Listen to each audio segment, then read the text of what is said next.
Welcome to the StockOptionAssassin.com's weekly video for swing trading options. Today is May 11th, Friday, and we're about 10-15 minutes before the close of the bell. And taking a look at the SPX, starting off with that, I want to just kind of go over the head and shoulders pattern that people have been pointing out. And we did break the neckline this week, so the head and shoulders has triggered. And we are looking for more shorting opportunities, kind of a short to rally mode. That's what I've been discussing with our members. So if we do a quick measurement, if we take the head, the peak of the head down to the neckline, and we kind of just duplicate that measurement and bring it over to where we broke the neckline, you can see this puts us right around 1300 on the SPX. And so obviously 1300 is going to be a big round number support if we get there. I'm in the camp that I think we actually get there over the next few weeks.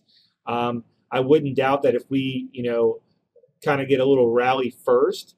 And really, I kind of was looking for that this week. We broke down. We found a lot of support around the 1340, 1350 area. Bears cannot keep it closed down there. We got some big tail hammers here, inverted hammer. When you have, these type of candles at the bottom of a downtrend, you expect kind of a snapback. And our members, we were kind of waiting patiently for the snapback. We never really got it. As far as the indexes go, but even today we're kind of slowly selling off into the close. I think people just do not want to hold risk over the weekend. You still have a lot of stuff out of the Europe situation going on with Greece and France and the elections and such. So really the biggest player that's affecting all this is the US dollar. You can see the dollar has been on a tear the last 2 or 3 weeks. We are at some significant resistance here, but it looks like the dollar is going to want to break out. But then, just above this, you have some other resistance. So, what I think is going to happen, these things really far away from the averages here. I think we're going to get a little pullback here. Maybe we get up here first, up to on the DX future. I'm looking at the DX futures. Maybe we get up to the 80.5 area before pulling back. But I would not be surprised that early in the week we sort of pull back first and then break higher. And what this is going to do is give you that if the dollar were to pull back on the indexes, you might actually get a little rally up into the moving averages to where you could add some puts. And I would look for at least June puts at this point. May options OPEX is next week, so that may just kind of have some sideways action next week. But what I'm using as my sort of trigger is the 13-day exponential moving average. And we were trying to get this in it with our members, but we were going to take the IWM because I figured the IWM is the weaker of the indexes. You can see it also has a head and shoulders. However, we have a flatter neckline. You have the 200-day here. I think that it's more likely that the IWM gets to the 200-day as opposed to the SPY, just because it is weaker. You can see that the head and shoulders here, it is below the 2011 highs, or at least the 52-week highs, where if you look at the SPX, we're actually trading above the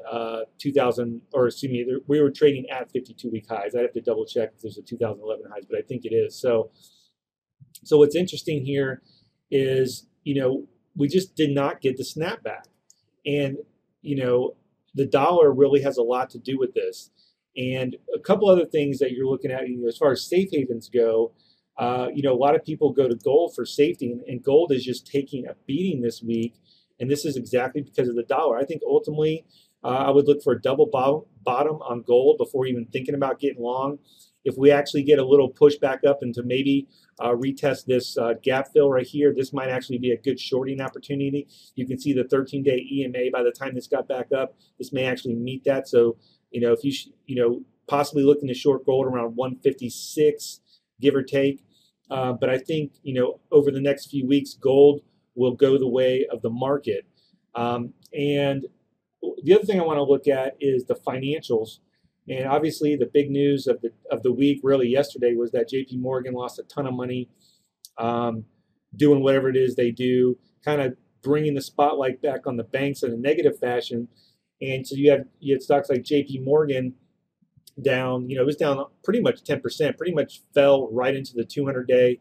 I'm not looking to do anything on this. I would kind of implement sort of a 3-day rule. Let's see what this does. If this chops sideways for 3 days, then maybe you take a stab at a long in a small position. I would look at some some calls, 38, 39 calls, and just see if you can get a snap back up here a little bit. But I think more news is going to come out today.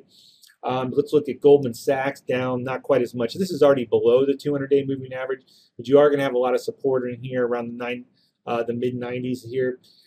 Morgan Stanley down over 4%. This is already sort of fallen off the cliff. And again, if I just look at JP Morgan was really one of the best in the business as far as, you know, technicals. It was holding up as well above the 200-day, and now it's pretty much fallen flat. So the way I'm playing this sort of financial situation, I'm actually looking at WFC, which actually had a really nice day and is holding up really, really well. And what I'm using to sort of get in this trade is I'm using the TTM squeeze indicator. And basically, we took this trade. We actually took a short on WFC. We had a nice gain here. This was a few weeks ago in our service. But you can see that, you know, WFC is holding up well. Got this big sort of sideways channel it's been going, but it is below the moving averages. You have the 20, the 50, and the 13 EMA all, you know, right here clustering together. And the squeeze is sort of waffling between positive and negative. And we've had, you know, negative with positive. So right at this, and this is where you want to pick up these trades. While you're in the squeeze, the option prices are slightly cheaper. And when you're at the mean or, you know, the 13-day, you look for buying puts. So we did pick up some puts today. I think I picked up the June, I think it was the 31s. I have to go look real quick. But basically, we're looking for WFC to go the way of the financials. And so, you know, this is in the squeeze, looking for the squeeze to fire short, similar to this area where we, let me back up a little bit, where you see we were in a down, the squeeze was kind of losing momentum here. The stock was trading the same way. We got into the squeeze with these indicated by the red dots, and then we took a trade here at a trend line just above the mean, and this thing fired short. We had a nice little swoosh down, came into the 50, took profits, and now we're trading below the 50. So if this thing swooshes down, this thing's got a lot, you know, a lot farther to fall. I don't know if it'll get to the 200 because that is a huge drop. I mean, from 33 to 28. You know, that's over a 10% drop. I don't know if we get that, but I think if we come back to 30, or excuse me, 31, or maybe even 30, that's a likely target, and that's still a nice drop for WFC. A couple other plays that kind of go along with the squeeze is one is, let's go ahead and look at the actually it's the retail, not the financials. Retail. You know, trading below the major averages. The 200 is way down here. Squeeze is looking to fire short. So anyone, you know, possible good play here would be a bear call spread around selling the 60, 62, something like that. Maybe even if you want to take a little bit riskier, sell the 59, probably get better premium. At this point, you're looking at June options, and I would just look for this thing to trade slower to sideways. Even though consumer confidence was up, this chart just is not looking, it's just looking kind of top. You got kind of a double top here, indicators pointing a lower price. One thing that's actually holding up pretty well, and I'm going to keep this on the radar for a long, is Pepsi, ticker symbol PEP. And this is also in a squeeze, but you can see this thing is still trading above all the averages.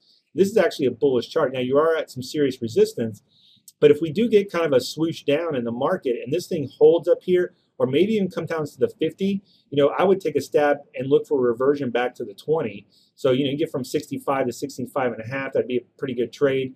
Obviously, if we really start to fall, I would wait, you know, on that one. But I think this is a good setup. Pepsi looking very positive here.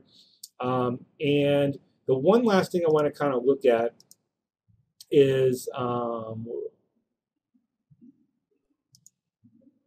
TLT, which this safe haven is actually paying off for us.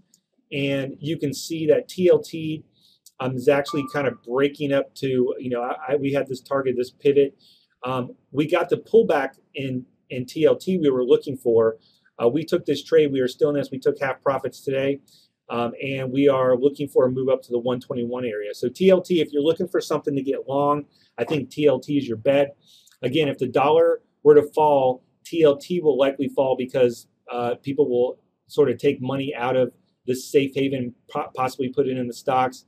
But again, anything, this is looking like a bullish chart, and it's relatively, somewhat inverse to the market, not directly correlated, but it is kind of inverse. So if you're looking for a long type play, this was in the squeeze. The squeeze did fire long, so you can buy TLT on any pullback. So that's all I got for today. You guys have a great weekend, and I will catch you next week.